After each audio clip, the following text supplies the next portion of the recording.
Today, right here on The Meltdown, we got our first taste of Beetlejuice late last night with a trailer that dropped. The 2024 HBO Penguin Limited Series trailer just dropped, and we saw a lot of new movies yesterday. We'll have all of those non-spoiler reviews for you right here on The Meltdown. And Lunce's list profiles the best chemistry we've seen on camera over the past 25 years. It's happening on The Meltdown, presented by MyBookie, broadcasting live from the Culver studio. Two big boys in a tiny studio, teaching you and me about everything they know to make sound. A meltdown,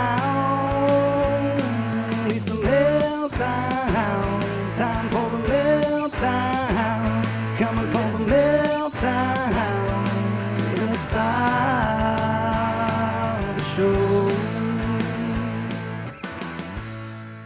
A big welcome to you, all of our lovely Meltdonians, on this fun Friday edition of The Meltdown. So happy to have you here with us and appreciate you making us a part of your day. If you can, hit that thumbs up button for us on YouTube. That really helps. Appreciate all of those also watching on Facebook, X, and Twitch. And if you can subscribe, that also helps. We're trying to get to 1,000 subscribers here before the end of the month of March. We're going to try that, see how it goes. We're inching our way closer and closer every day to that goal, so we appreciate your support. The other half of The Meltdown, that is my colleague, my partner in crime. Today I refer to you as my lovely sidekick.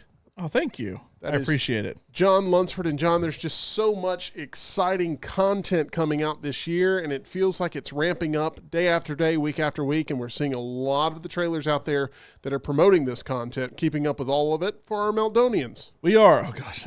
Yes, House of the Dragon out there. We talked about that yesterday. I did a reaction to that. You mentioned the Penguin. Did a reaction to that as well, which is uploaded at Meltdown 247 on YouTube. And yeah, you have weekends like this that multiple things release, and we're all going to go see stuff, and we'll talk about that here. But then it's like, yeah, but we're really looking forward to all of this cool stuff we got trailers for. And it was a week full of tons of trailers to really build up towards the summer when it actually gets good. You were at the theater for a long time yesterday. We'll get into what you saw, what is the parts that you saw of what you saw. We'll explain that in a second. It's a long story. But what was the foot traffic like at the actual theater? Were these films being well attended on these Thursday night previews? So I saw a 6:45 movie, which is about when it starts, that primetime window. Then Laurel went to, was it 7:20, Tyler? Y'all's Immaculate showing? 7 o'clock. 7 o'clock. So it was Started at 7:20. Okay, so 7:20. So she came and hung out in my theater for a little bit that was empty enough she could hang out there for a little bit, watch the trailers there, then went over to Immaculate. When I showed up at 6:45, absolute ghost town. I mean, absolute ghost town, and I didn't see a single soul until a couple of people trickled into my theater to see Ghostbusters. However, when I walked over to meet her after Immaculate and her and Tyler came out, a lot more people came out of that theater, so I'm assuming people showed up at some point. But overall, since the Dune phase has passed and Kung Fu Panda's going down and all, overall foot traffic, I don't expect this, despite the fact that we all three saw brand new movies this week. I do not expect this weekend to be a very good week at the box office, grand total, compared to when movies like Dune come out. We'll see. I think just quantity of movies, maybe not so much quality, but quantity of movies. The 3 movies we saw does not equal the one in Dune. Oh, I got it. But you still have Kung Fu Panda on spring break week here still locally. Making some money. Still have Dune. You have these new movies that have come out that we'll review here in a second. Love Last Duty, Bleeding, whatever it's called. That's not the one we're going to get into today. And we also have another movie that's coming out for one day only. It's a re-release next week, but Tyler's here to fill us in on one of the best sci-fi movies of the past decade, getting its special day coming up soon. All right, so starting next Wednesday, it's going to be extremely limited showtimes, so you'll have to hunt for the right theater, right showtime, right seat, all of that. A24 is re-releasing Ex Machina in IMAX. I literally watched this a week ago on HBO Max. Do you feel like you ruined the experience by watching it a week ago? Or is this something that you don't feel like you need to see in the theater? Because it really isn't. It's not a big budget, visually jam-packed film. I mean, it's very much a very intimate film that I don't think necessarily has to be seen on the big screen, but I like the idea of using this to promote a movie that does require being seen on the big screen in Civil War. Yeah, I mean, I like that they're doing this, it does not need to be seen on the big screen at all. It's usually when you say sci-fi, I think people think massive space movies or cool time travel or whatever. This is 100% a sci-fi movie, but also an incredible, just small cast, really good acting, really good writing, really good directing, really good cinematography, everything that you can just sit back at home and enjoy because of the max deal with A24. Everything is there. So I would recommend, if you can't find a very limited showing of this, don't worry about it. But I definitely recommend finding it on Max. And it may be something that, hey, if Wednesday I got a free moment, if it's only Wednesday, I don't know if it's going to go into the weekend or not. Sure, I'll go. I think it's just Wednesday. Am I right about that? I don't know. That was the only showing I saw. I saw a Wednesday night, but it might go into the weekend. But it's just one of those limited re-releases that are real hard to find tickets around for. here. They don't do until like Monday or Tuesday a lot of times for the next week because it took me forever to find a Ghostbusters and Immaculate to line up. I still haven't seen a showtime for the Tenet re-release, and that was announced over a month ago. I would rather see that in IMAX than Ex Machina, even though Ex Machina is clearly a better movie. Yeah, strictly because of the kind of movie it is. I haven't seen Tenet yet, so I was looking forward to seeing it on a big screen in Prime or IMAX. That's called Warner Brothers trying to lure Christopher Nolan back into the family, and that's what that strategy is. We'll see if it works. Well, I got to be real quick. Would I be off base in saying that Ex Machina is if Black Mirror did a movie? That's perfect. I think that's a perfect. Like it is it's 100% a Black Mirror It's episode. a Black Mirror episode. I feel like it's not just sci-fi. I feel like it's horror sci-fi, which is It why is. Yeah, I think it we is. enjoy it.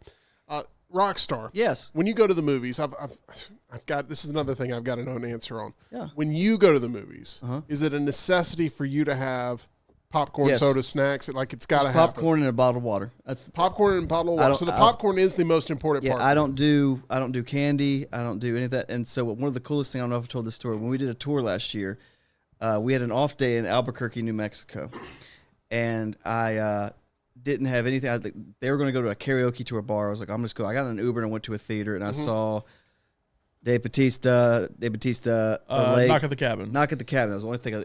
Nothing else to see. I was like, I'll see that. And so, Sorry about that. It's all right, Tim.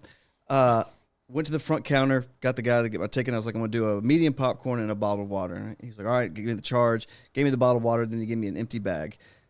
And I started walking up and I was like, hey, you didn't. He's like, oh, you go to the wall. There is a floor-to-ceiling wall of popcorn, like glass, panel glass, and you just put your popcorn in and press a button, it just comes out and fills it. What kind of theater was it? Like what? I have no brand? idea. Like it's something I've never been to Because before. Premiere did that for a while until COVID hit, and I feel like there was. Yeah. I don't think they do it anymore. But you don't tell like It was the same kind of thing. You went out and you did it all yourself. mean, you it do your was- own cheese on your nachos. That was incredible. And it had a whole thing like the cheese and everything, and you had your own. I love the salt. I don't do much butter. I like the popcorn, so I always ask for an extra thing of salt. And then that's my. I get like 3 or 4 napkins, and that's my movie experience. Got to have popcorn. Must. I love a good bag of popcorn during a movie. Oh, it's awesome. And I had made a decision that I was not going to eat popcorn when we went to the movies last night when I went with Tyler. And then I went with Retro Joe. And Retro Joe is my cousin. And he's like, hey, and I'm making a beeline straight for the movie. He's like, hey, you want me to pick you up a bag of popcorn? I was like, yes, I'm so happy you asked. Please. I will take a bag of popcorn. But I didn't finish the whole thing, and I was happy about that. I always do. It's crazy. 25% into the movie, I'm done. I am trying to cut back. Popcorn's going to be the toughest thing for me to cut back on, but John, we're working through this together. Way to Wellness. We're sticking with the plan. We're having the results. This is not a bit. This is serious.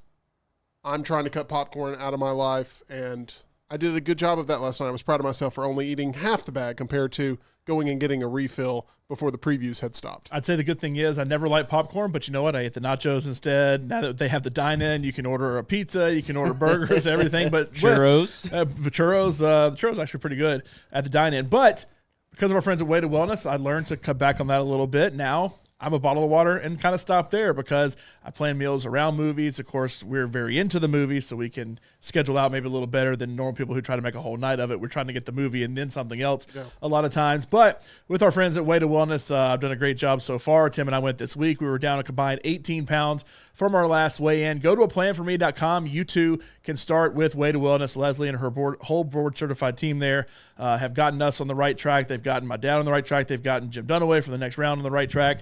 And look, we've all been following each other and keeping each other accountable with that. So go to aplanforme.com, learn more, get that consultation with our friends at Way to Wellness. I think, if I'm not mistaken, you have somebody that's a big fan of yours I don't back think I see there anybody. at the window. That's Who the is Amazon, it? it's the Amazon Oh girl. my gosh, it's Laurel. Can I get the door? Please get the door. And maybe some of these pillows. I'm so excited. Rockstar's going to come get the door. I'll take my props. Oh my gosh. She's probably wondering, what is taking so long? Yeah. There we go. Laurel Lunsford, everybody. Round of applause. Hey, I got to clap. What an applause. I was ready this time. I felt like that was my best entrance. Hold on. That was actually, yes, that was grade A. That was perfect. When you said it, I was like, I don't think it's 210 yet. Oh, it is 210. My biggest thing is we just did a round of applause. Don't we have a studio audience that, I well, think the real thank one's you. Yeah. That's what we Oh, need. thank She you. can't hear it, though, if we do that, because it's only in our headphones. That made me feel really special. I have so much energy now. I'm ready to go. Good. I'm so happy you're here. Okay, yeah. I'm glad we're all just hanging on at the end of this week. We have consumed so much content. I know you have as well, and I appreciate you being here, sharing some of your energy with us. I want to talk about a whole bunch of stuff today, Okay. but I want to start with a movie that we've talked about a lot already. Feels like we talk about it every time you come in here. Hope you don't get tired of us. Dune. Okay, and the reason I want to talk about Dune is because not only did Tyler see it, twice this week in Prime? Yeah, I saw it Monday and Tuesday night. Are you serious? Yeah, I'm up to 4 times now. It's not real until you do the back-to-back, though, like Tim does with Oppenheimer. Tyler, you need to. There's a guy on X that has been. He's seen it like 20 or 25 times, and he posts every time he goes to see it. Everyone's making fun of this guy now, but when he gets invited to the premiere of the next movie, like we'll all be the ones. Is he up to 20 now? Last I Yes. saw, he was at 16. Tyler, that's me. It's Tyler's He's burner catching up, account. yeah. Dune Part 3 with Denis Villeneuve is going to happen. There's no doubt in my mind that it's going to happen.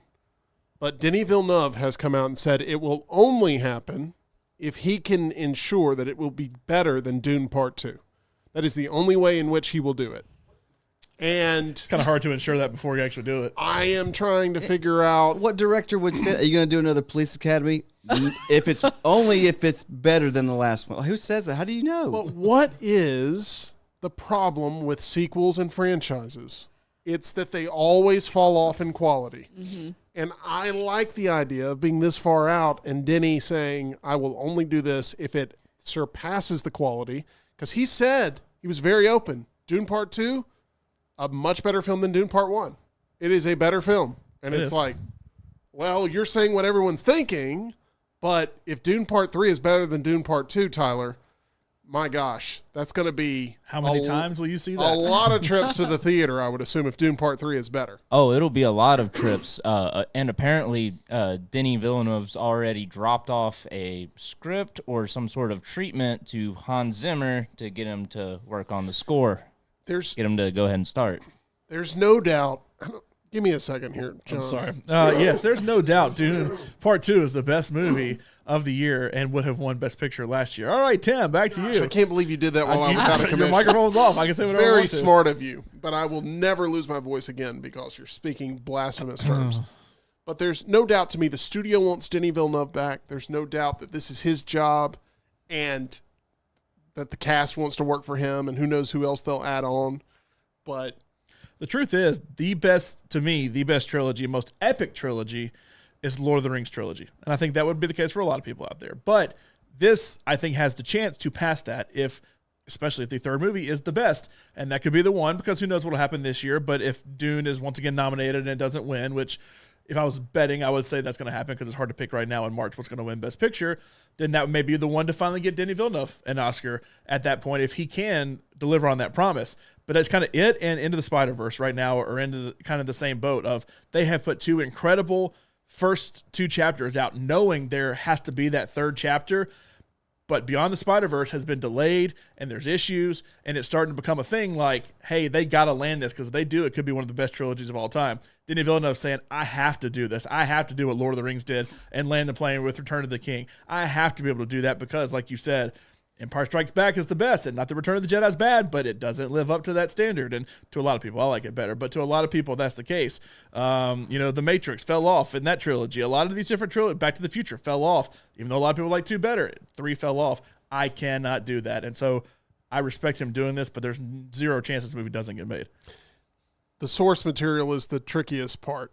Yes. Because isn't it Dune Messiah that he would be adapting? It's way more bizarre if you thought Dune was bizarre already. And I just don't think he can stick to a straight adaptation. He didn't really do that for his first 2 movies. It wasn't a straight adaptation. There were choices made in there that differed, but there's going to have to be some radical choices that are made different because there's a lot of people that they're not keeping up with the original material. They just want great movies, and this movie's going to have to veer off course. It almost seems like they should make this a 2-parter too. I know you don't want to do a 4-part. You want to kind of stick to a trilogy, but the truth is, Dune 1 and 2 is one book. They shot 1 and 2 back to back. Why do that with the next one? Yeah, why not just do 2 again? Totally. Isn't there a sequel to Messiah as well called like God Emperor there's Dune a million or something? Children of Dune. There's a million Dune books. They don't get better as they go along. He said Temple of Dune. I feel like it's good if they film at the same time and then release them close together. It's kind of like with Stranger Things, like when they have like the part 1 of something and then it's going to take like 3 or 4 years to get the other part out. I will say one franchise that did do that very well was Twilight. They had them coming out back to back to back, and they made a lot of money. And Lord of the Rings coming out back to back to back years. Okay, next year. I can't wait to see what the next step of this is. The Twilight love would not be here if not for Laurel Lunsford, and we appreciate her bringing that here to the mix. I'll drop one more on you that didn't fall off was 50 Shades of Grey. They had them back to back to back. And did they make money? Am I wrong? Am I? Let's go back to Twilight for a second. Hey, which was fan fiction. Star Wars made money too. Doesn't mean people were clamoring for that necessarily. One of the biggest stars of Twilight, Robert Pattinson. Mm-hmm. He is my current Batman. For a lot of people, Hashtag not my Batman. For a lot of people, it's only Ben Affleck right now. For a lot of other people, they haven't watched any of it since Christian Bale. Batman v Superman. Everyone's got their George Batman Clooney's right mine. now. Yeah, Val Kilmer's mine. Okay. Actually, technically George Clooney, still an active Batman if you've seen Technically, yes. Technically The truth. Flash. The Penguin trailer dropped today. Laurel, did you get a chance to see it? I did. And this, to me, this show does not scream, this is a Laurel Lunsford show. Tell me I'm wrong. No, it looks...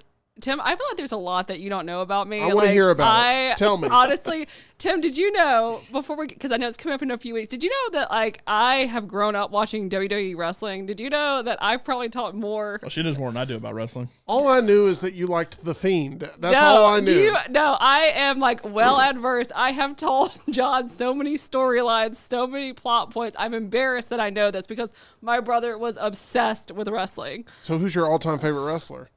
Don't say The Fiend. Probably. Rest in peace. I was obsessed with Shawn Michaels when I was younger. Oh, you didn't like Marty Jannetty? I was also His partner? Kicked him right through the barbershop window. I did like Dwayne when he was Hollywood. I loved that, but probably Stone Cold. I loved that. Because I was a kid and I was like, oh, this is so cool. That's the bottom line. Exactly. Laurel Lunsford is a Stone Cold Steve Austin fan?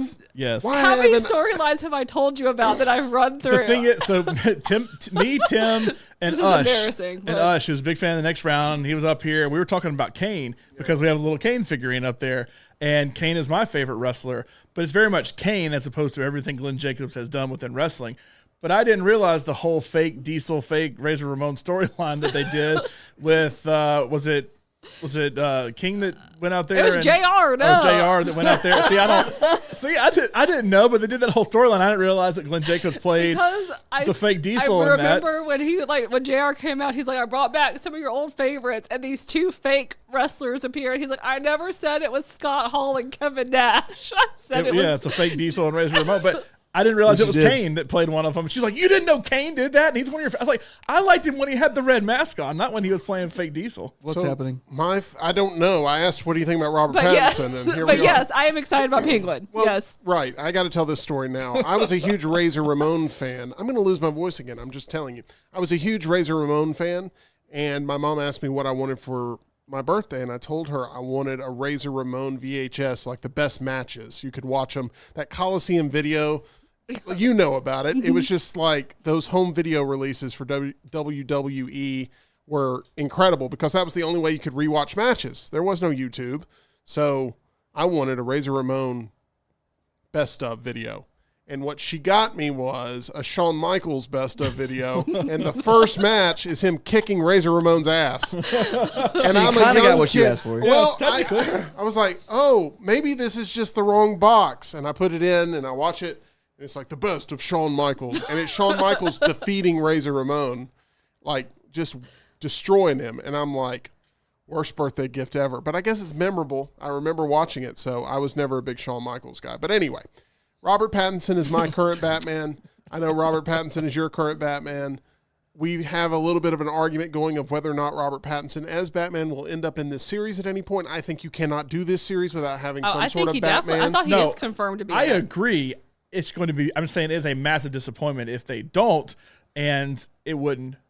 I mean, I'm not 100% convinced, but I think he should I be in think there. he is. I thought, has that not already been confirmed? Nothing has been confirmed necessarily. I think he will be. Something in the way. When you hear that, you know he's coming. It's like, oh, okay, there he is. Yeah. And then the boots. Yeah. Boom, boom, boom, boom. 5 more And it's minutes. Halloween night, remember? It was Halloween night. Okay. So you're telling me, tonally, you are into this show. You like the idea of it. Yes. Do you typically like mafia, mobster I type like shows? some. I liked this Penguin. I'm going to be honest, and I am a Tim Burton fan. I cried at the theater when, like I said, I have an older brother, and we went to go see the Tim Burton because he was obsessed with all of that. When seeing that one, I cried in the theater. My mom had to put a jacket over my head and was like, be quiet, because I'm crying. Be respectful. Be quiet. Well, because We lost Oswald. The Batman fans were upset. No, but I have never liked Danny DeVito's Batman, because when he had Danny DeVito's Penguin, the tar and everything coming out. I'd like to see Danny DeVito's Batman. I knew what she meant. You're being kind of a jerk. I'm just gonna say. I thought I was bad cop in this whole scenario. Sorry, we weren't playing good cop, bad cop. We're playing let's listen. But anyways, I liked this Batman. I liked him a lot. I liked who was the actor that played Zoe Kravitz's dad and the one that was on Severance. John Turturro. Yeah, John Turturro. Yes, I really liked them together and Batman. I know, obviously. That was my biggest complaint about the trailer, is that there's 5,000 Falcons in this one that you never heard of. And Zoe Kravitz is his daughter, to where she needs to be in it almost too, I feel like. If you're going to, she worked with the Penguin, she worked with him, and there's the whole, what happened to my mom, what happened to the girl that you took, I forgot the girl that disappeared in it. I know she ran away at the end of the Batman, but I feel like she almost needs to be a part of it too. Well, we will see. And did you say what happened to the girl that he took? Her friend that got killed. Yeah. But the whole point. The whole point of the movie was she was trying to figure out what happened to her, and so we found out. No, I know there's just so much of a storyline there that you can't do this a week later, and it's just where'd she go? She's just at home chilling. Make sure you check out our Penguin trailer reaction. I'm super excited about this. All we know is it's coming out in the fall. We don't have a specific time for when this thing is going to drop, but I'm looking very forward to it and looking forward to reviewing it here as we get a chance to see it on the Meltdown. All right, our Meltdown team, as mentioned all week long, was very busy yesterday. It was one in which we were all scattered out. Some of us teamed back up, including you three later on. We're going to start with John Lunsford, though, because I think this is going to be the most underwhelming of the reviews, and we'll explain why. I don't mean that because John can't review things. I just mean he's going to tell you why. But I said going into last night, the person with the worst task last night was John Lunsford. And John went, no, I've got it. No, I still probably would see I don't have the. That's it. It really was. I still probably would rather see this than the other two, but you yelled at me that your task was you had the best one. It was almost like when we released the punishments for the bracket challenge over on the next round. That's not fair. I got off easy. He's got the tough one. Well, guess what? When you lose, it's going to be tough. We promise you that. But, John, you did not even complete your task last night.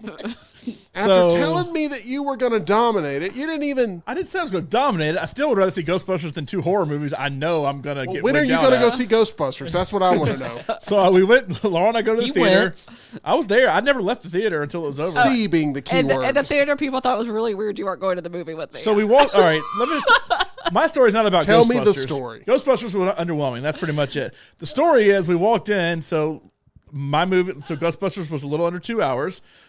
Immaculate was like a little over an hour and a half, something like that. So there's like a 30-minute gap. So I started at 6:45. She started at 7:20. We walked in together. We drove together, and I scanned my ticket, or she scans her ticket, and he's like, all right, theater 2. He scans my ticket, doesn't even look at it, says, all right, theater 2, and walks off. And he goes, hold on. You're in theater 14. And I was like, I mean, I could tell. It says on the ticket. Like, they don't have to say that. I can look and see where I am. And I was like, yeah, I am. And he's like, you don't want to see Immaculate?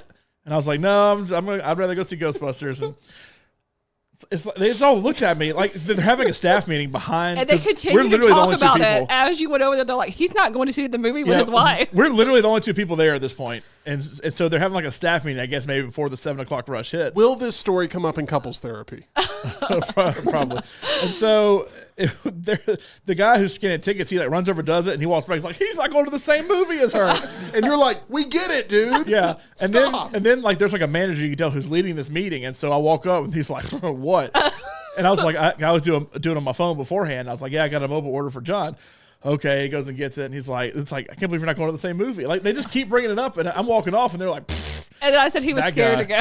Yeah, and of course Laura's like, yeah, he's a chicken. And I'm just like, I just wanted to see Ghostbusters. Okay. So it's pretty much like an episode of this show where we all gang up on you. Exactly. And Laurel's the hero. Story of my life. Okay. Anyway, so we go to Ghostbusters. She comes and sits with me. Nobody shows up except one girl who, of course, she was has to sit right next to us. She was comfortable. So she had a blanket. She was on her phone the entire movie. At least when I was awake, she had. There are people who approach movies like going on a picnic or something. They've got a basket and a blanket. Yeah. She had a big thing of popcorn. Yeah, she was set. Looked comfortable. Here's the thing: are you guys against blankets? I'm not against blankets. At the movie theater. I'm not against blankets. It's just if she did not come to the movie, she came to take a nap.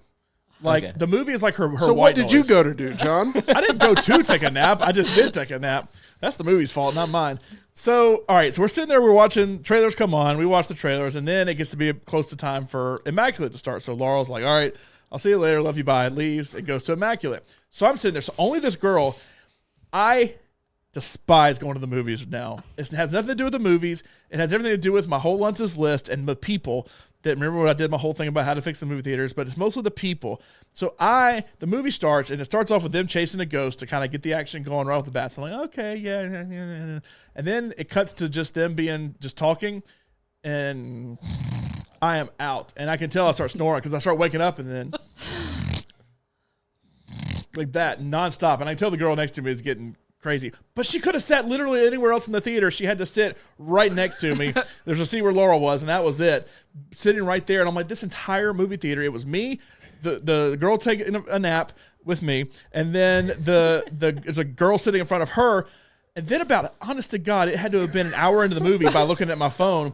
This family of 4 walks in, a mom, dad, a little boy, and a little girl walk in, because Ghostbusters is kid friendly enough. Yeah. That they come in and the kid is stomping. No one can hear the stomping. They're stomping all the way up, and that makes me go like, oh my God, what was that? I thought it was like Dune when the seats rumbling or something. And I wake up, and when I wake up, I literally wake up and I see Kumail Nanjiani for the first time, who's in this movie, and he probably appeared before this. I literally wake up and all I see is him sitting at a table firebending. And I'm like, what movie am I in right now? Is this the last Airbender remake that I'm in instead watching this? I was like, I don't know what's happening. And then it turns into that had a plot to the story that I had to read about later.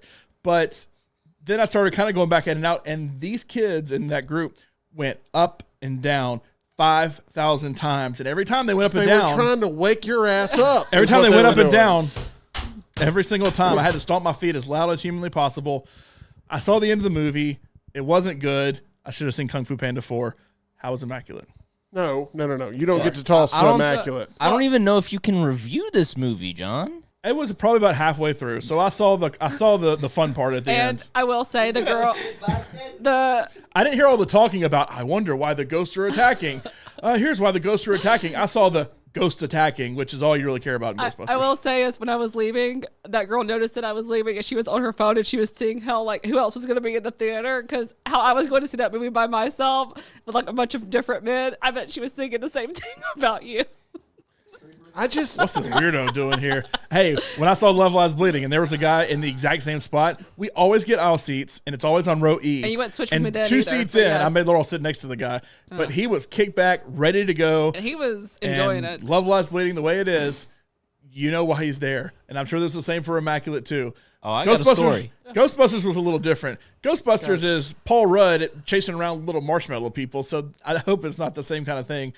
But she looked at me like, you're the weirdo in this movie by yourself. I'm like, you're here by yourself. What's wrong with you? I'm sorry. If you talk about so much about everybody else ruining your experience, but if you look at it from the other perspectives, think about it. It's like, oh, hey, little Jimmy, what was it like going to the movie last night? There was a man snoring the entire time. I was trying to go. It's the one time a year that I get to go to the movies, and you're on there like, shut up, little kid. Yeah, exactly. Anyway, so that's where we're at with the Ghostbusters Frozen Empire review that John solely was responsible for reviewing, and he said it would be simple. It ain't worth seeing. He said it would be easy to do, and he didn't even really easy to fully fall complete asleep. the task. So what would you grade it out of 5? I'm going to give it a 2 out of 5.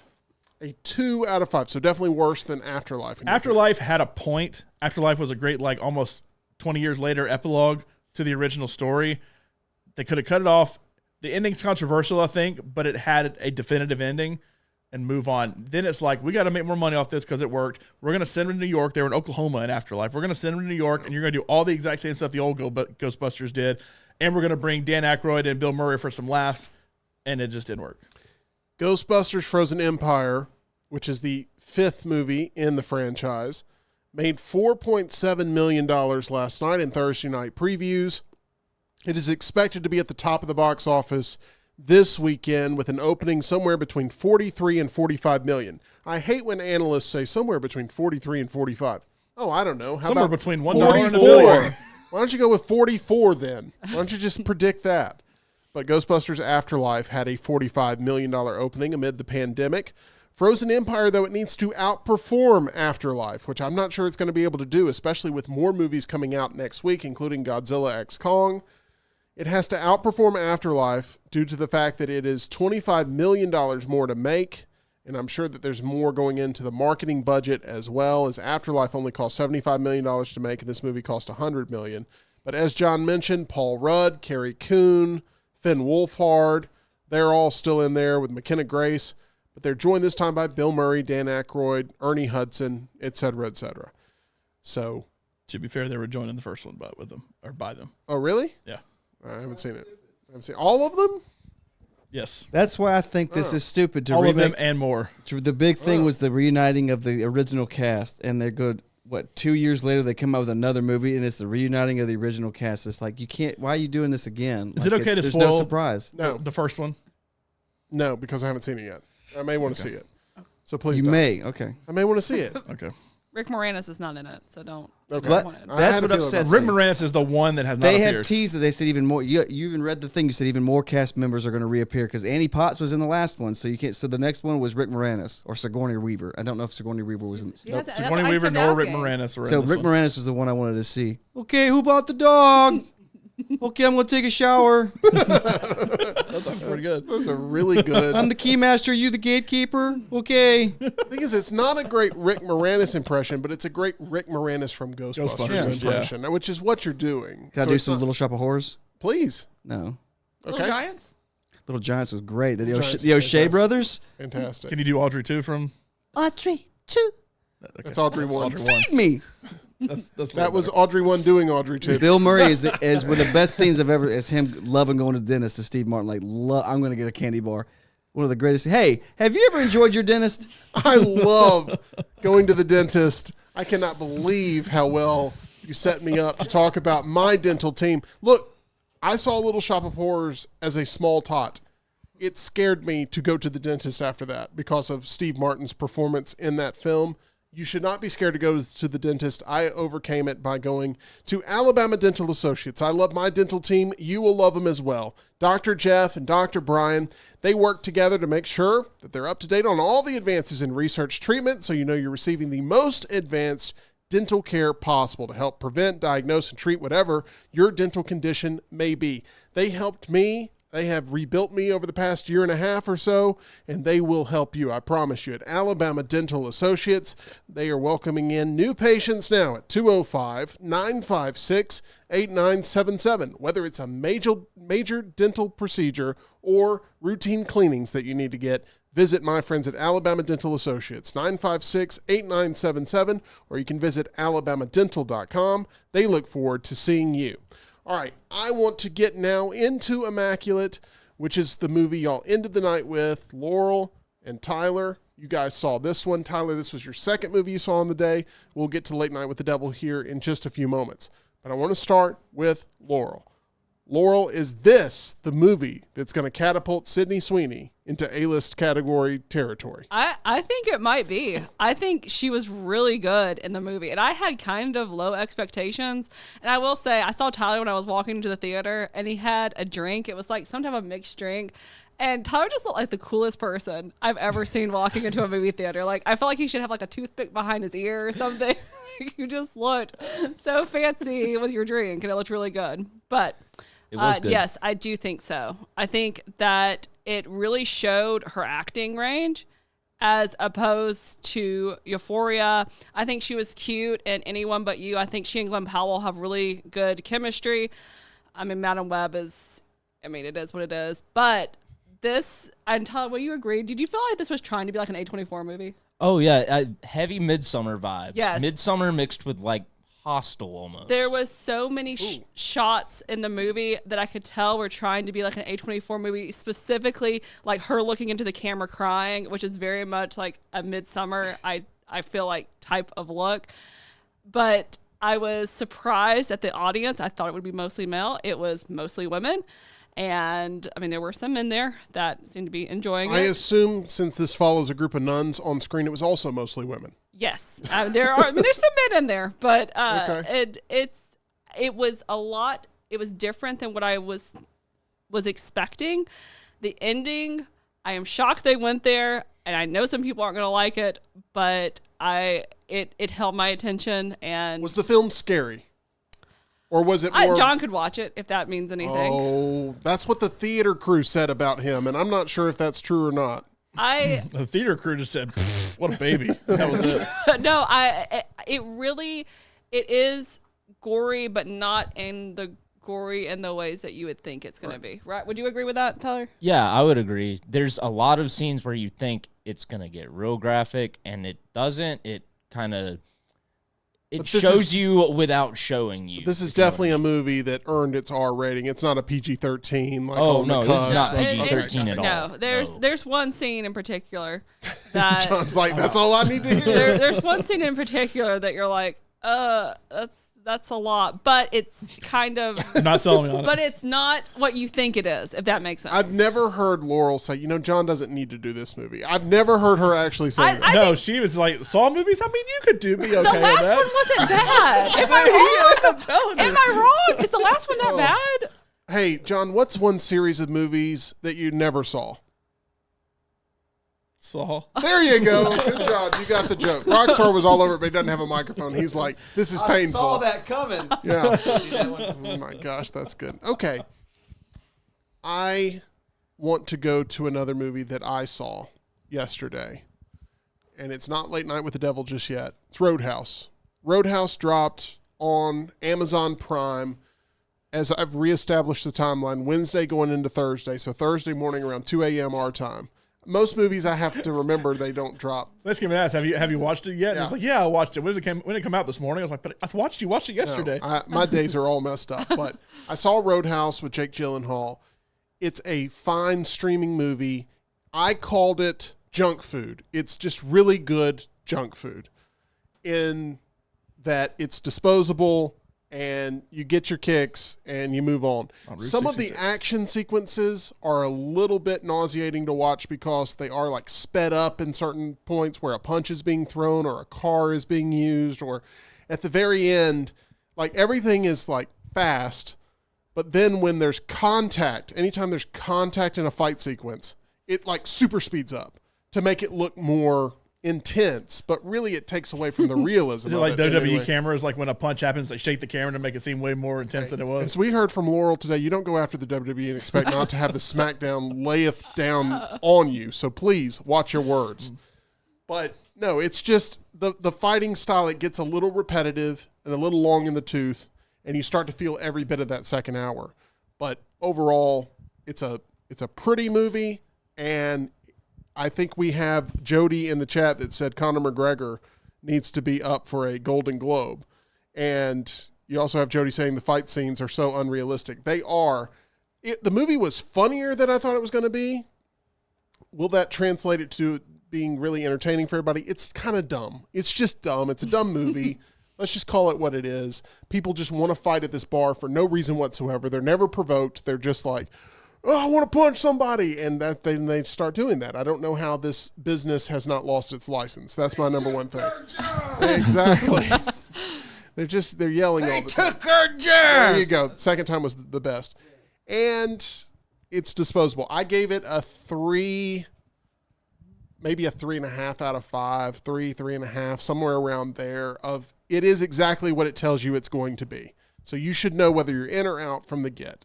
I have a feeling it's a lot like Late Night with the Devil. It's a lot like Immaculate, and it's a lot like Ghostbusters in that they've all promoted themselves as this is what we are, and they're not trying to be anything different.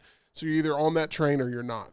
Let's talk about Late Night with the Devil, though. There's a lot of people who will not choose to go see this due to its subject matter, and I completely understand that. However, I found it to be quite fascinating. I always grew up very intrigued by Johnny Carson's reign as the host of The Tonight Show and his dominance over so many different decades, and being the most famous person in the country that now an entire generation of people don't even know who he is. I think a Johnny Carson biopic would crush. It would be fantastic. Kevin Spacey always did a really great Johnny Carson impression, and I think he could have carried it throughout the course of a movie, but Kevin Spacey, right now has been cast actually to play the devil in his next film that he's going to be appearing in. Fitting. There you go.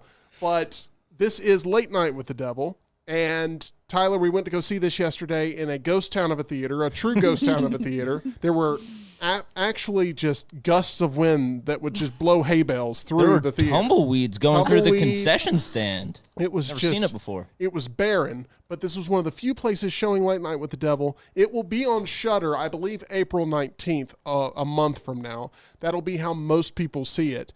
But Tyler, this is a film that I thought was very genius in its originality, but also is a film I felt like I saw before in the Murray Franklin show on the movie Joker, within the movie Joker. And it feels like the Murray Franklin show was maybe done even a little bit better than Late Night with the Devil. But the fact that they could keep this going for the full 90-minute runtime was quite impressive to me. I agree. They kept it going and made it feel like it was a real broadcast, like you were actually looking at some lost media, and the whole idea of lost and found media, and all of the just weirdness that goes on with that. And has always been interesting to me. The time period of the broadcast is fascinating. It feels like you're watching some sort of piece of television history. They do a fantastic job of encapsulating that period. Tell me the main actor in this again, because I always butcher his name. David Dalmatian. David Dalmatian is incredible in this. He really is good because he has to play affable, likable, but also sinister, and you'll see the twists and the turns. My biggest complaint with this film is I didn't feel like it was scary enough to be peak horror. I didn't find it to be terrifying enough or jarring enough or jolting enough. I think they got all the broadcast stuff right. Working in broadcasting my whole life, being inspired by Johnny Carson's Tonight Show, they got all of that pitch perfect. It was. The horror movie aspect of this, I would have liked for it to be just a little bit more punchy, have a little bit more of serious scares that I was looking for. I was laughing along the whole way. It was fun, but I just was never scared during it, and I thought that I would be creeped out more.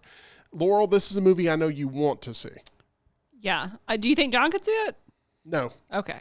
Nah. In other words, one night during poker, I'll set you up with Shudder and you can watch it there. Yeah, that sounds perfect. I love the way that it looks. I love the retro vibe of it. I love like the old, like looking kind of Halloween decor that they have in it. I feel like people are really gonna gravitate because that is really big now. What was also this big, is a true period piece. It the whole is. way They through. take you back to 1977 for sure. It takes place on Halloween night, 1977. One guy's trying to get the ratings of his life, and he's willing to pull out all the stops to get there. But they were also willing, it seems, in the production of this, to pull out all the stops to maybe keep the budget as low as possible. And one thing that has come up with Late Night with the Devil, and it will be remembered as being one of those movies that was sort of the tipping point in this conversation, was the use of artificial intelligence to create imagery for the film. They do it in 3 shots. I think it's title cards and things like that, but it is something that is receiving a lot of backlash. You go to Letterboxd, you go see the user reviews on Rotten Tomatoes, you go see the internet. They hate this trend. It's what the industry has been fighting against, and they cut some corners to bring in that look. And I hate that has been a stain on this film because it actually deserves more credit for how good of a production it is. Right. I think that's how you start with just a little bit. I think that's what people 3 just short don't scenes. like. People, and if they hadn't had like the strike and everything that has gone along with, people are just really against it. I mean, and I can see where they're coming from because as we were talking before the show, I saw where like now, they're wanting to use celebrity likeness. Like even I feel like Tom Hanks and people have talked about how that's starting to be like written in their contracts where like, we do not want this to be used for AI. And they're starting to try to do that with Marilyn Monroe, which I think is gross. And I really, especially with her, I really wish that they would just leave her alone and not use any of her likeness. But that just seems to be like, hey, it's cheap. We don't have to hire all these people to do it. We can get the computer to put it all together for us. But that's what I have seen mostly about this movie is it's got the 3 AI images in it. The movie has been trying to make the most of its limited budget. And if you watch the movie, one of the funniest parts is in the first 30 seconds because it is production studio after production studio after production studio after production studio after production studio behind this movie. And they have to feature each one of their logos coming in. And no lie, it took 2 minutes to get into anything narratively. There were a good 6 or 7, maybe even over 8. By the way, of great those Family Guy bit on production this too. Yeah, really? and all I could think of was that Family Guy reference. Gosh. I hate I even brought it up. Plane lands. Yeah, plane There's lands. It's like landing pictures, and then the guy's walking into a cabin bleeding. It's like, oh, this is gonna be a horror We movie. just And watched it's this the other day. It's like Panning Bleeding Guy Productions. It's just over What and was he over and over walking again. into? He's like walking into a cabin. It's like a horror movie. It's like Panning Bleeding Guy Productions. If you're looking for a brand new cabin to move into, I recommend my friend I'm so sorry, everybody. Jim Wilson with Location Real Estate. He's the realtor that we trust here on The Meltdown, active with the U.S. military and able to help you secure the American dream of home ownership.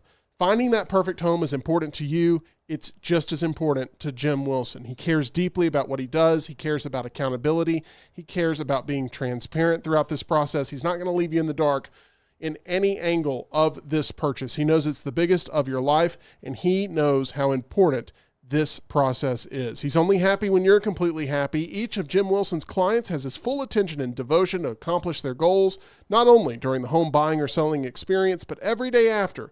He's an advocate for you, not some corporation. Whether you're buying or selling, contact our friend, Realtor Jim Wilson with Location Real Estate at 205-329-4758 or visit jimwilson.locationre.com. I want to get into our final ratings for all of these films. I said about a 3 or 3.5 for Roadhouse. I'm going to give Late Night with the Devil a 4 out of 5. I'm deducting it half a point for some things they decided not to do, and I'm deducting it half a point for the use of the AI imagery, which I am not a fan of, even though I am a fan of this movie. Laurel, what would you grade Immaculate after last night? I would give it a 4 out of 5. I think it's really, there are some twists in there that I thought were really good. There are a few things, and we talked about it afterwards, that they never come back to, specifically one part with these people, but it's like, are they ever going to go back to that? And they didn't. But overall, I think she did a phenomenal job. I would love to see her in more horror films. I think she could be a great, Tyler, you mentioned it, like a final role. I think she'd be great.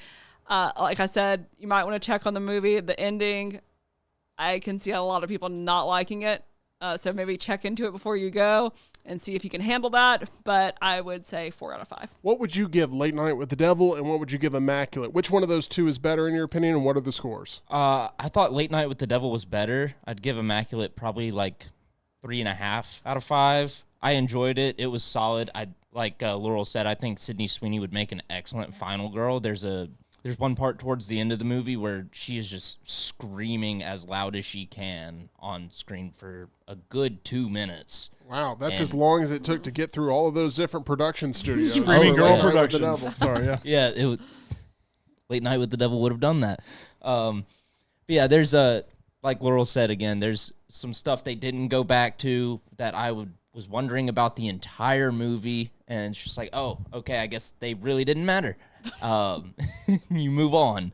But Late Night with the Devil, I would probably go 4 to 4.2 out of 5. I really enjoyed it, but I have to take off points for the AI art as well as some unresolved subplots that I would have liked to see. I agree with you. It was so good at what it did, but it could have just with a few more narrative punches been a perfect film. It's still one I haven't stopped thinking about, though, and I can't say that about all these other films I've seen. Late Night with the Devil so far has been my favorite film of 2024, but I do not expect it to stay in that spot after what I was expecting would be maybe a top 3 film for me this year. I don't think it's going to be there. All right, it's now time to get into Lunce's list. There have been a lot of great film performances over the past 25 years, but some are simply enhanced when there's 2 people giving it their all at the same time. Which of these 5 duos have produced so much chemistry on screen that they deserve to be celebrated here on Lunce's list? John Lunsford is ready to unveil it right now. What is this? What is this? Nonsense this, nonsense this, oh. What is this? What is this? Nonsense this, nonsense this, oh. Long since this to find, long since this to find, long since this to find, long since this to find. John, which 5 pairs of film performers have had the most chemistry on screen since the year 2000? That is your goal here. Is the first thing you're going to have to do is erase the board, I think. But Yes. you have some things to say. Yeah, so this could have gone a lot of different ways. So I took it as movies. You didn't specify movies, but I took it as movies. So I'll say that up front. Because there were a couple I thought, one that didn't make the list, for instance, that would have if I considered TV, is a pairing like Steve Martin and Martin Short. Because now with Only Murders in the Building, that's a long-running one that isn't just since 2000, but since 2000, that's now a new one that I think would end up ultimately putting them on the list. You said it doesn't have to be romance-based. It doesn't have to be gender-limited, so it's not man and female. It could be man and man, woman and woman, whatever. And I'll also say this. I guarantee I'm overlooking some. There's some lists that I come in, it's like I'm confident in my 5. This is one of those because just in the grand scheme of the millions of movies that have come out, I'm going to miss something. So if I don't say something out there, you could remind me, and this is one I'll admit. Donnie Darko. Oh, I forgot about that one. Yes, Jake Gyllenhaal and the bunny really had a good chemistry. Anyway, with that, I will move on. Okay. Right. John's going to go to the I'll list. also say this. This also is a list. Sorry. Oh, you're okay. This also is a list that I gave more consideration if there were multiple movies with a pairing. So if you had multiple really good movies, or I could pick the 2 out of it could have been from the same franchise or different franchises. I gave a little more credence to that. Like, hey, if you could do it multiple times, then you deserve to be on the list as opposed to maybe just one really good performance. There's one pairing in particular that I think fits that mold, and we're going to see if it makes Lunce's list. Rockstar, you're a person with a performer's mentality. How important is it to have good chemistry? That's everything, right? Oh, it's everything. If one person sucks, it drags the other person down. It doesn't matter how great the other person is. You don't have to talk about John while he's away from the microphone like that. Well, he can't do anything about it. And I'm curious how he goes with this. Do you go? Whoa, don't mute Rockstar's microphone. That's petty. Tom Petty. If he goes, I think Jason Statham and The Rock are incredible. It's possible. And Hobbs Fast and Shaw. Furious. And for another one would be Jason Statham and Vin Diesel are incredible in Fast and Furious 6, the saga for the gold nugget. Yeah, Paul Walker. But you see that's a given though. Everybody he's talking mean. You need a headset for this. Number 5. He's got the number 5 with a hyphen. I really thought he was writing Hugh Grant there for a I was second. going to throw yeah. Nicole Kidman in Australia. This could have gone a lot of different ways, but I'm really surprised this is on the list. So obviously referencing many, many, many films, but I think cemented probably by Logan if you were to ask John. John, to me, the best part of Logan was this pairing. Why did they make it into Lunce's list? Because the 5 spot is actually just as crucial as any other spot. 5 is probably the most crucial because that's the cutoff point. It is the cutoff point, and I have the ones that it's like I thought about it. I just think this pairing was over a 2 or 3 that I considered for the list. This is one that the whole entirety of X-Men, Patrick Stewart being the leader of the good guys, basically, and I mentioned, I don't remember what the list was or what we were talking about, but I mentioned how Logan was always very depressed in his life. And Patrick Stewart always, with Professor X, always had to pull the best out of Wolverine. And so that relationship was already there that then, like you said, was very much cemented in Logan. And it was an incredible look at almost a son taking care of a father who was suffering with like dementia. And, he had those psychic attacks that were crazy that would, kill people and stuff, that it was a really good relationship. And I can't remember the one that had to cover his face that was kind of also Callisto. there too. Was it Callisto? Pretty sure. Something like that. It was like Calabrian or something, but anyway, I don't know what it was, but he was kind of a good he's almost like the caretaker kind of second element of it too. Right. A movie like The Father was really, really good from the father and daughter perspective, same kind of thing. And this is like, hey, let's take that movie but put it in, and I know it came out after the fact, but it's like, let's take that and put it into more of a superhero thing that, Wolverine comes out and he brutally kills a bunch of people, and it's cool from the popcorn perspective. But that relationship was really, really good, and as emotional as it was, then when Patrick Stewart passed away, and then when Logan passed away, because I think you could also make the example from this one with him as a Daphne Keene that played the girl that was X-24. X-23. And also X-24 was the bad version of Logan. The other character you mentioned was Caliban. Not Caliban. Callisto. I kept That's saying my fault. Calabrian or something, but I was gonna say, wasn't Callisto like a early 2000s rapper or something? Sure. Good, Calista Flockhart, yeah. But anyway, that movie definitely, because you saw a lot of attention paid to Wolverine versus other X-Men throughout the series, both the old people with the trilogy, it's weird calling them old, and then the younger ones. Like I've been watching Days of Future Past, and the whole point of it is Logan going back and having to work with James McAvoy, Yep. But ultimately the relationship he had with Patrick Stewart as far as the actual actors on screen was really, really good. And it is really a wonderful, beautiful arc of Patrick Stewart brought Logan in to protect him, take care of him, mentor him, and then Logan's dedicating the time needed to make sure that Patrick Stewart is taken care of in his more ailing days. It was a beautiful film. My only real hope for Deadpool and Wolverine is that it doesn't undo in any way the greatness of Logan. And I feel like there is a little bit of a fear of that because it was such a perfect send-off for that character and for that chapter of Logan. And what are we going to see come back? We don't know. Well, and a perfect send-off for Professor X, who now has already come back Right. with Doctor Strange. So you have to get Wolverine from another universe, because also he never wore that costume before, so you maybe might make you think he comes from a different universe. Let Logan be what it was for both of those characters and find him from a different universe somewhere. The amount of times Professor X has died on camera in very vile and horrible ways has been Last a lot Stand over was the past bad. 20 years. Yeah. Last Stand was real bad. That's a horrible way to go. Yes. All right. All right. Let's go with number 4 on Lunce's list. We're talking about chemistry and the 5 pairs of performers that have the most. Let's just get this out of the way. Is this a setup? I feel like this is a practical joke. He's going to like write it's The just Rock gonna and be Jason like- Statham and Oh, your yeah, here it is. Vin Diesel. Paul Walker. Yep, Paul Walker. Okay, I'm going to let John take the floor on this because I can't really speak to it. This isn't my franchise. John has a soft spot in his heart for Fast and the Furious. Can I But there just were say- grown men that cried everywhere when Yes. this was no longer allowed to be a collaboration. So talk to me, John. Now, I will admit this probably would be a very close honorable mention but would have just missed had Paul Walker not passed away and had that movie not played out the way that it did.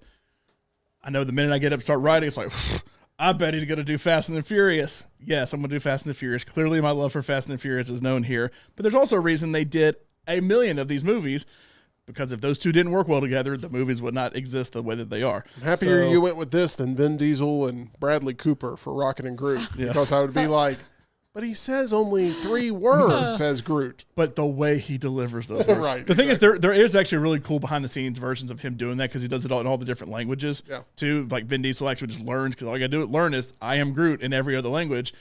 And the way he does it, and watching him from a voice actor perspective, it's actually kind of fascinating to see. Somebody just sighed really loudly. I'd love to see a 90-minute documentary on him perfecting those 3 words. Like it is. I mean, it's like a good little 5-minute watch, but it is fascinating to see. Anyway, obviously, Fast and Furious is my franchise, and them together is what made it work, and them not together is what's making it not work currently. You can't say The Rock and Vin Diesel because number one, they hate each other right now, and number two, they were good. I thought they made up. I don't know. Well, The Rock was in the last one, but I don't think he shot with anyone. He didn't shoot with anybody. It was the post-credit scene in the last one to kind of set up. If we do another one, it's going to be pretty much all about The Rock because of what happened at the end of the 10th Vin Diesel one. might be going somewhere else. See, that's the whole thing. The whole franchise is probably done because of that. But 5, 6, and 7 are really the only ones that they're like really focused together. That you also have Paul Walker, so it kind of kept from The Rock and Vin Diesel from really being a pairing. Yeah, you had Hobbs and Shaw, but that was just a goofy spinoff that didn't really have any chemistry. It's all about Vin Diesel with Dom and Paul Walker with Brian in that series. Okay, I don't think anybody has anything else to add here. I know y'all don't. Does you remember That's the why I said third let's get it over one with. that had Zachary Ty Bryan in it? Do you remember Zachary Ty Bryan? The only one Paul Walker wasn't in before he died. Well, Vin Diesel might. Vin Diesel was in it for a hot second, but I wanted to get this one over with fast and no one be furious. Let's go to number 3. I think that was Tyler decaying after a long week. We need that. Can we get that as a hotkey? We need that as something we can punch up at any point. Tyler thought it was funny. All right. Will Ferrell. And, I hope this is the one. I think this is the one. That, John C. Reilly, I'm assuming. well, that's how you know it's okay, good. my bad. If Let's we can wait. guess, if we can guess the second one, that means that you did a good job. Because this one had to be on the list. I had to make sure I spelled the name right. This one had to be on the list. This was the one that I was thinking of beforehand. This is no longer a thing anymore, right? It is not a thing. They fell apart because of the Lakers.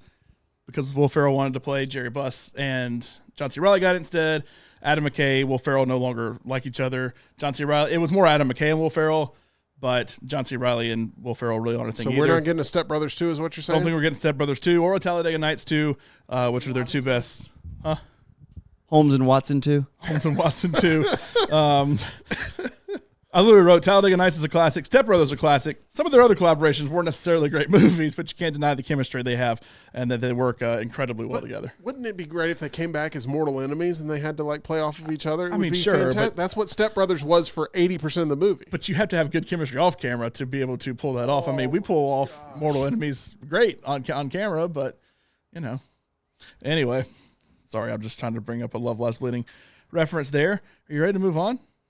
No, I love this, that this made the list. It should make the list. If they were still able to produce things together, it may even be higher on the list. These guys have electric chemistry in Will Ferrell and John C. Reilly. I'm a bigger Will Ferrell fan. You're a bigger John C. Reilly fan. And But love them both. they're incredible together. And, I mean, Step Brothers is one of the most rewatchable things ever. Can I just point something out, though? I just noticed something. John wrote 2 5s. That's Is what I was that about what to you were say. Is looking that at, a- Tim? Because y'all are already spoiling everything before I even get up there. I'm sorry. I'll change it. I was going to bring that up. I was going to bring up that for some, and it's not even a 5, it's an S. Maybe that's just S tier. Is that what that is? Whatever you're trying to write, it's not even working. John can't count. That's awful. That's the worst Well, thing you've that written. that up there. explains your take on Let's go the to- Love Lies Bleeding box office. Look at Tyler with Can't this wait- thing. can't Crossed wait till $3 late million. Can't wait till Dance with the Devil makes $5 this weekend. Late Night with the Devil will not make $2.5 million this weekend. I promise you that. Let's go with it's my time number to shine. 3. Like we're on this cookie show. On Take it to the Lunce's list. randomizer. Which I have seen a million commercials for that watching the UAB game right now, by the way. All right. Number 2 on Lunce's list. Take your time. Looking for the performers with the best chemistry on screen over the past 20 years. I could have gone back further than that, but I feel like it makes the list incredibly too tough. So it needs to be over the past 20 years, over the past 2 decades, past 25 years, something like that. So be thinking in there. This is a good pick, too. We're going to the chat. We're looking at you guys. Tim, I'm surprised you weren't going to say this one. This is the one that I thought that you were thinking of. I need one more. movie. And I'm not saying they shouldn't be on the list, but I'm saying I need one more movie, I think, to put them this high. They got 3, though, that are good. I need one more. Just need one more. If you got, I said I gave it to multiple as opposed to one. There's 2. I don't disagree, and that probably put them my number 1 was the easy choice, but I think La La Land was good enough. And y'all are going to say, but you hated La La Land. I didn't hate La La Land. It was good enough. It has the staying power. It has the rewatchability. What does that even mean, good enough? And they sang together at the Oscars, Can't technically. make you happy, but then that kind of helped put it over, too, that clearly there's a little something still there between the two of them. I have no problem with this being on the list. This is what I want to say to Laurel. I feel like Ryan Gosling has chemistry with so many people. It does. That deteriorates from this being a pairing that should have this much weight. I think behind it. they'll still be like number 1. I feel like him and Margaret, because they've got a few movies that are coming out together because they're going to be in the New Oceans prequel, and I think they're doing something else. But they were so good at the Oscars that she even popped out of her dress. I'm just, That's true. I'm watching the new Fall Guy trailer, and him and Emily Blunt together I think they have really good chemistry. look incredible. How in does terms she of have more chemistry. chemistry than him than with her own husband? Like John Krasinski, who does he have chemistry with? Pam? Let me ask this. So if you were to take Ryan Gosling out of this pairing, who would be Emma Stone's second person you'd sub in? Because you have a lot for Ryan Gosling that you could sub in, a lot for the Emma Stone side of things. That director from The Favorite? Oh my gosh. yeah. You're right. I'm trying to think just actors on screen that she's acted with. She's Jonah Hill? Jonah Hill's honestly the first thing that comes to mind. Maybe. That's a maybe not the best example, but I don't know. I might say that. Anyway, I think Ryan Gosling is the MVP of this team, where I feel like in the others, there's definitely more of a 50-50 split. That's all I'm saying. No, but it's funny. I would probably agree Ryan Gosling's the MVP of this team, yet Emma Stone's the multiple-time Oscar winner who's now considered maybe the best in the business right now from an awards perspective. You're right. All right. Anything you'd like to throw out before we get to our number 1? Because I actually feel like the number 1 will be more captivating if we go ahead and do number 1 and then do all of the people who didn't make the list. Number 1, easy choice. I wrote this down and then worked my way backwards. Does anybody want to take a guess at who this is? Anybody want to think about who Brad the two Pitt and people George are? Clooney? Who are the Brad Pitt and two George Clooney? people over the past 25 years that you feel like have the most chemistry In John's eyes, in John's eyes over the past 25 years? That's- Anybody? it can't Brad be. Pitt and George Clooney? Guesses? Anybody? Okay, I don't have. I mean, we've gotten Brad Pitt, George Clooney on the books. I think that we know that is your vote. The question is, what is number 1? Robert Downey Jr. and Justin Timberlake and Amanda Seyfried on I In feel like, Time. did they do multiple movies together? I don't know. I can't see anything, so you'll have to tell me. Ben Affleck. Oh, and Matt Damon. Yeah. that's a super easy. Slash J-Lo, because they have I mean, that they have fucking that's the commercial. one of the Is this greatest because commercials I've ever seen in The my Dun life. Kings commercial? No, that's why- great. It's so I mean, who else but these two? So I know In you every love facet. Air. I know you love Air. Yeah, and they've I have to breathe it every day. Goodwill Hunting happened before the year 2000, Correct. which is, so I guess can still be looked at as the resume, but I feel like that's at their height of. I mean, it is. That's number 1. So What else? what performances together puts them in the clear number 1 category? Those two. But good. Goodwill Hunting And they just Air. The thing is, if you have chemistry, here's the thing. Okay, hold on. Let me make an argument for one I didn't include. My number 6. My number 6, and the only reason they were this high is because of what happened off the movie, was Lady Gaga and Bradley Cooper from A Star Is Born. That's a pretty good one. Because when they performed at the Oscars, That was Buffalo Bill from Silence of the Lambs. I put some lotion on the skin. Let me guess. There's a Family Guy something. Oh, that there- sounds- yes, there okay. is. Could you help No, me I- move this couch? I'm just trying to imagine that. I'm trying to imagine that's Bradley Cooper. I mean, he did mumble on that a lot. Bradley Cooper as Buffalo Bill. Oh God, he'd overacted. Oh, I gotta have an Oscar. know I what's gotta one? have an Oscar. There's one. There's That was one. Gregory Peck. There's by the one way. I am shocked you didn't include. What about Kristen Dunst and Tobey Maguire. No, and Jesse Plemons. Oh, Well, we need to see Civil War 2 as well. Number one, you said, and also I feel that's kind of cheating. But This is cheating. Ben Affleck and Matt there's Damon one is you'll cheating. haven't. There's one you'll haven't named. Okay. Dogma. Okay. Dogma's a really good movie. Dogma is a really good movie. Jay and Silent Bob in that movie. Yeah. He's also they did what's the one where they came back in Good Will Hunting? It's hunting season. You remember they redid it. It was it Jay and Silent Bob Strike Back? Yeah, there were multiple Jay and Silent Bob movies. Yeah. The Last Duel. Jimmy Kimmel skits. The Last Duel. They've done it well. Somebody said Matt Damon and Jimmy Kimmel because This of that. is like They're never actually on screen together. This is like putting Leonardo DiCaprio and Kate Winslet at the number one spot. It's the same argument because it's a late 90s hit that booms them up into success, and then they remain friends How throughout many the movies past have they 20 done years. together? They've Two? done a few. Revolutionary Road. That nobody remembers. No, that was a laugher. Like I You laughed picked my ass off. Dogma as your number one reason why. I just said it's number one. I said that's another movie. Air was one of the best movies of the year last year. Good Will Hunting is considered one of the best of all time. And The Last Duel they did together. Dogma they did together. Chasing Amy they did together. They did multiple Jay and Silent Bob movies together. They do a ton of stuff together, but it also is their off-screen relationship that they write things together, that they're best friends together. It's easy, number one, and I will not back down from this at all. Easy, number one. Now, here are my honorable mentions. Lady Gaga, Bradley Cooper was number 6. It was one time, but that performance at the Oscars made everybody a little hot and heavy when they watched it. James Franco and Seth Rogen were right on the outside. And if James Franco hadn't been canceled, probably would have made the list. And probably would have kept going. Probably would have kept doing stuff. Christian Bale and Michael Caine, multiple movies. Not just Batman, did multiple Nolan Prestige, things. which also had Hugh Jackman. Adam Sandler and Jennifer Aniston, multiple movies. Also thought Adam Sandler and Drew Barrymore, multiple movies. Not all in the 2000s, though. Sean Astin and Elijah Wood with Lord of the Rings. I mean, that was a pairing that had to work. If we were doing a 90s one, Yeah. David Spade, Chris Farley should be on the list, right? It would have been top 3 probably if I did 90s. Yeah, but the thing is For me. they played the same characters. I know, but There's no range. But they work off each other. So I'm the love smart it. ass, you're the dumbass. Everybody loves it, right? I know it's great. It's great, but like you can't do like if they did Tommy Boy 2 and Black Sheep. Well, Black Sheep was actually Tommy Boy 2. It's different. I'm Okay. having a hard time here from the performance standpoint. How many movies did Will Ferrell and John C. Reilly do? 3? Holmes versus Watts or Holmes Okay, and I just Watson. named like 9, 10 that Ben Affleck and Matt Damon did. Yeah, but they're not. You're They weren't saying like it's not stars. They enough. weren't stars of Dogma. We're all 9 or 10. Yeah, they were. They were the two angels that the whole thing revolved They're around. the angels. We're all 9 and 10 within the past 24 years, 25 years Oh God. that No, you named. So not all of them. I wouldn't consider all 9 or 10 to be in there. That's all I'm saying. Yeah, they literally did one last year. Sorry. What Four about- of 8 were within fall within that. I haven't sat down and come up with my list, so maybe I'm being too harsh. But I just feel like Ben Affleck and Matt Damon, they are best friends off screen, and it does relate to incredible chemistry on screen. So are Will Ferrell But and over John C. the Reilly. past couple of Used decades, to be. I think that they've lost this crown. Like if we were doing 1998, I'm all about it. They But literally did here one in of the best movies last year.